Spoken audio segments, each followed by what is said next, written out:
So welcome to the brand new District 32 podcast. My name's Kingsley, the host of the District 32 podcast. And in the studio as well, we have Dean, one of the founders of District 32. Great to be here, Kingsley. Thanks for the invite. Mate, I'm so excited about this podcast, and I know it's going to do a massive amount for people that are part of District 32, but also other people that are going to be listening and watching and gain so much. Like, anyone who's part of District 32 already knows you get a lot of education, a lot of insight, great connections, and I believe this podcast can help that as well. Brilliant. No, that's what it's all about. We all need to sharpen the sword with our business acumen, that's for sure. 100%. Yeah. So one of the things I want to start with is, which we were talking about a little bit before, is the whole connection aspect. Now, District 32 is very big on that. In fact, that's probably one of the main platforms, really. Yeah. You've had some really good insights that I've heard you talk about when it comes to connecting with people, doing one-on-one meetings and things. Can you maybe give us a bit of a lesson in how to do that well? Yeah, so I suppose, like, for all of us in business, I mean, ultimately, whether you're getting your leads through your digital marketing, introductions, your networking, at some point you're going to have to, unless you're selling a low-cost product, you're going to need to get in front of someone to have that conversation. So what's come up a good bit talking to business leaders over the years is how do you do a one-to-one? As in, how do you frame a meeting? What should you be looking to achieve? So for me, I mean, I think the ultimate goal for me with a one-to-one is I'm looking to build trust. I'm looking to fast-track trust as quickly as possible, because no one is going to be interested in your product or service unless that trust is at a reasonably high level. So for me, the goal is trust. So if I got an introduction to someone today, the first thing I'm going to do is I'm going to do some research. So I'll have a look at their LinkedIn, their website. And what I'm looking for is, I'm looking for where they like to play, what clients do they look to work with, do they have a niche, a sector they like. I'm looking for case studies maybe on their website or their Google reviews, whatever. So I'm trying to learn as much as I can about the individual before I meet them. For me, as well, as much as possible, I like to meet the other person in their office. And the reason being is, because people feel more relaxed in their own domain. I'm sure maybe there's some psychology there. But my goal is for that meeting is I want to build trust really quickly, because I don't want to be doing stuff in 6 months, 9 months. I want to do it as quickly as possible. But I want it to be a win-win as well. Sorry, just to interrupt there, Dean, you said about fast-tracking trust. Yeah. So the angle you're going on now, where you're looking into them, who they are, what they do, where they like to play, and then preferably go and meet them in their office. Yeah. So that's you learning to trust them, or is that learning them, helping them trust you? Yeah, I try it both ways, but I'm really trying to build credibility around myself, that they can kind of see from a meeting, okay, he seems like a decent guy, he's trustworthy. His product or service seems trustworthy as well. So I don't want to go to 3-4 meetings before they get to that conclusion. So I'm trying to do it as quickly as possible. For me, the quickest way to fast track trust is by supporting someone in their business. Either that's solving a problem they have, or possibly giving them introductions to who they need to get in front of. So for me, that is a really quick way to fast track trust. So I'm trying to get to that meeting prepared, that I understand their business as best I can from what's available research wise, and I'm looking to see, okay, where can I actually add some value in terms of maybe making an introduction. But I suppose the initial thing, you're looking to make connection, isn't it? First, you don't want to go straight in. Here's what I do. My widget does A, B, C, D, E, because this person doesn't know you. Most people don't do research. So, and I'm not a body language expert, but you can kind of see people are a bit tense, as I don't know this guy, or you got introduction. So you're trying to put them at ease, and that's the connection part. And we do that socially as well as professionally. So I'm just looking to connect. And the beauty of when you go to someone's office, you might get some clues. They might have some sports stuff on the wall. You can kind of see they have an interest in this, or you might see pictures. Oh, I've got kids that young as well. You can kind of put them at ease, and that's what you're trying to do. You're trying to take control in terms of making them feel at ease and build that connection. So you kind of find when people get chatting, like you can kind of feel that they're getting more relaxed, and that's what you want to do. You want to have that's what it's all about, isn't it? Just a conversation to build that connection. So that's the first part. Build the human connection. And I've got to say, from a personal experience, you do everything you're talking about. Oh, cheers. Like, just after we met, you're going, who can I connect you with? You're sending me connections, you're sending email connections, and making that happen. But you just didn't send the connections. You also then followed up and go, hey, how did you go with this person? Did you manage to connect them with them? Now, the reality is that was of no benefit to you, except for the fact that you were basically building trust and building a relationship with us and obviously the other people as well. But I think you find even in life in general, Kingsley, if you do someone a good turn, like they do want to return it at their earliest convenience. Most people, it's the right thing to do. So, I mean, if you do someone a turn, whether it's in life or in person or in business, they're open to returning a favour. So, So I think once you've made that connection through, I suppose they call it small talk, and small talk isn't underrated. And then for me, I suppose the technical term in sales is it's discovery questions.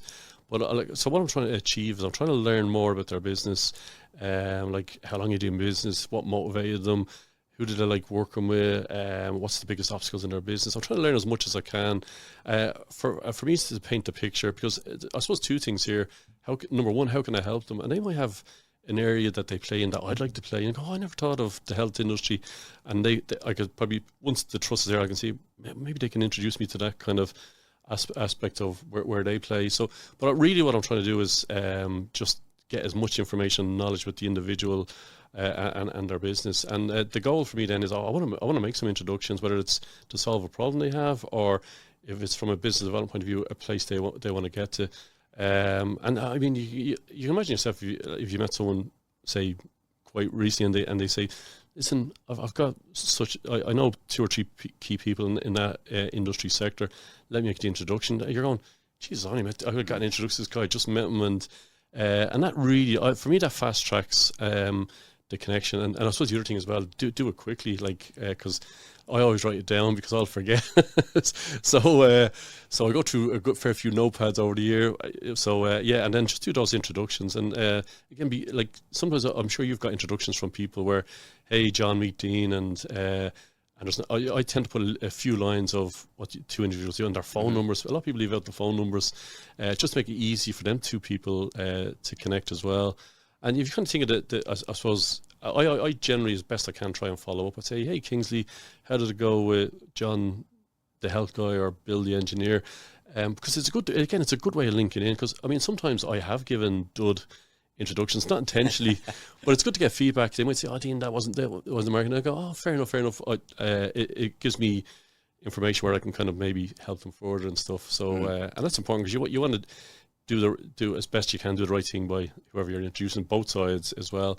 But I always kind of find it's easier to ask for help or support if you've given it first. So I mean, if the individual had said they operate in the health industry, I could say, oh, listen, I'm looking to meet chiropractors, psychologists. They're more open because the trust has been elevated quite quickly. And again, it's in an authentic way. I mean, I don't want to just make a connection with someone, run and grab stuff and give stuff. I want to build on it, because the deeper the relationship, the connection over time, the better for both parties as well. And you want to work with good people, or have them in your corner as well. So so the one-to-ones are vital. But I suppose that question comes up a good bit from business leaders over the years. I don't know what to say or to. So you kind of just, even that kind of framework, it's just, you're just looking to make do the research, make the connection through whatever small talk or hobby or whatever that is. See where you can help them, whether that's an obstacle in their business or an industry or sector they're trying to get in front of. Take action, make the introduction, and follow up. But always ask yourself the question: what happens next with any relationship? It's like, even whenever you met your husband, wife, girlfriend, boyfriend, whatever. It wasn't a case you went on one date and okay, let's get married. There was a series of interactions. I suppose in business we probably call them touch points, but I mean, there isn't a massive difference. You're doing certain things to build and cement a relationship, and so that's kind of the key kind of framework I'd kind of tend to operate off. No, I love it. It's fantastic. So I'm just thinking now from a business person's perspective, and I know this is something that's big in District 32 as well. How often, or how many one-to-one meetings do you believe a business person should have in a week? in a week. Well, so yeah, I get asked that question quite a bit. I would say, like, if you're looking at the lower end, aim for two a week. For me, I try to aim for 8 to 10 per week. But my role is business development, so I should be aiming at the higher end. But I appreciate a lot of business leaders; they're the mechanic in the business as well. But I would say definitely a minimum of 2. And no matter how busy you get, because you kind of think about it, we all get busy in different projects. So, and those projects come to an end. So you haven't been doing the proactive stuff.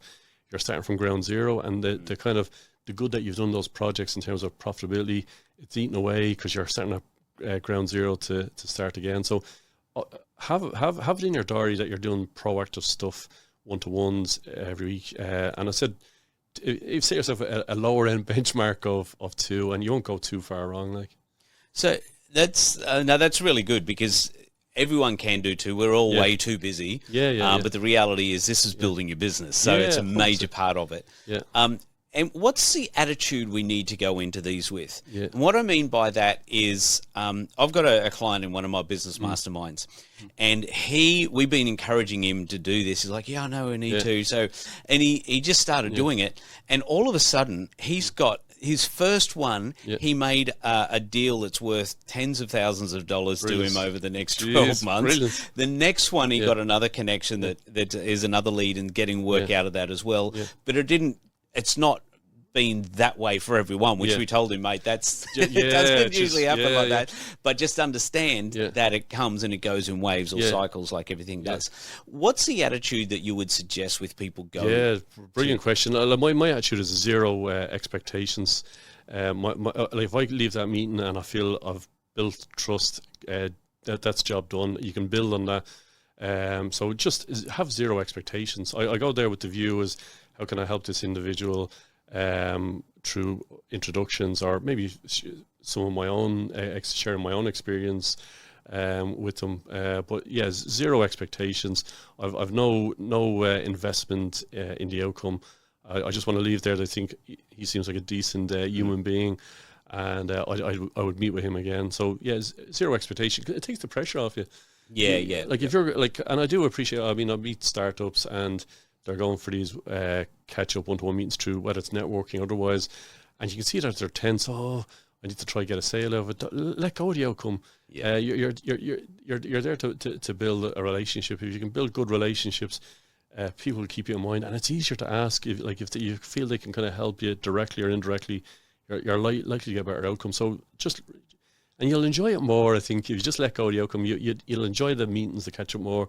The focus is you're trying to build connections and build relationships. I love that, because it's that thing of follow the process, or I like to say build the habit of doing it. But you follow the process, and eventually the process is going to work if you do it. I guess based on the guidelines that you've put out, if you use that process, it's going to work.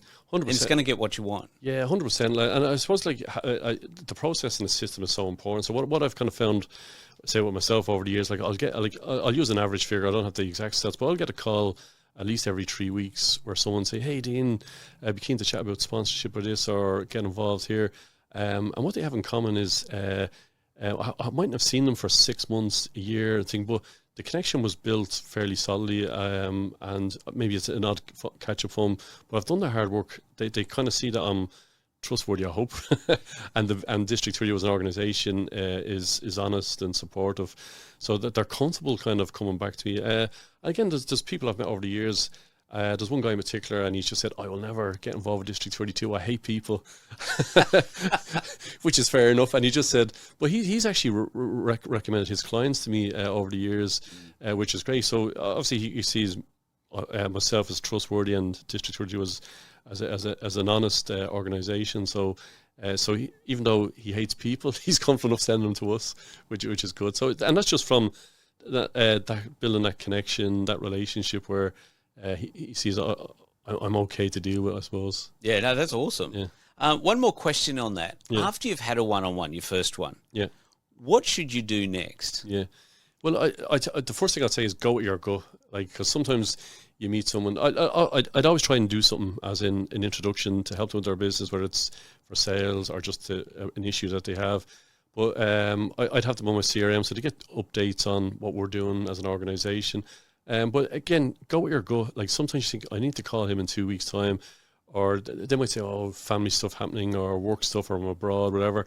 So, but go with your gut. Like sometimes it depends on the individual. Sometimes I need to ring him in a week. Okay, I need to ring him in 3 months. So yeah, just go with your gut. Your gut feeling is very rarely wrong on how often you should connect. But for me as well, like I'd always do because I don't want to get impersonal by relying on automation and technology. So I would kind of schedule a call to, okay, I'll whatever that time period is, because I don't want to just think, okay, it was one meeting, we'll never hear or see each other again. So I definitely always pencil in my diary some type of follow-up call or a Zoom call or a coffee or whatever, because that human connection is so vital. But I do use automation and stuff, but the human connection, there has to be a good element of that in there as well. Yeah, especially with the way the world's going with AI and all that sort of thing at the moment. It's fantastic and it helps immensely. Yeah. But there's nothing beats actual human connection. Yeah, and you kind of think, I mean, you have the greatest marketing strategy, but at the end of the day, Kingsley, 9 times out of 10, the person wants to see what you're like as a human, that you're trustworthy and that you're credible, that they're not just going to rely on what your advert said or your digital marketing said. So it's important, I think, that you feel comfortable with that kind of one-to-one and human connection. Yeah, no, that's awesome, Dean. Thank you very much. Brilliant. So thank you for joining us on the District 32 podcast. Dean's got so much more wisdom, and there's a bunch of other people going to be joining us down the track as well. So stay tuned and look out for the next one. In the meantime, have a fantastic day.